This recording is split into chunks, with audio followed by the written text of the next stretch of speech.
বাংলাদেশের মাটিতে সৌদি আরবের খেজুর, আর এই সৌদি আরবের খেজুর আসলে আর কোথাও না, আমার নিজ বাড়ির আঙিনায় এই সৌদি আরবের খেজুর গাছ।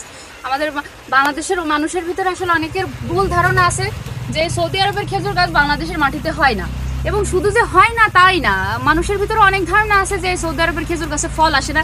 এই যে দেখেন, তার একটি দৃষ্টান্তমূলক চিত্র এই যে আপনারা নিজেরাই দেখতেছেন আমার গাছে সৌদি আরবের খেজুর। এই গাছের খেজুরের জাতের নাম মরিয়ম, এবং আমার এই গাছে প্রায় 4 খাদি খেজুর ধরছে।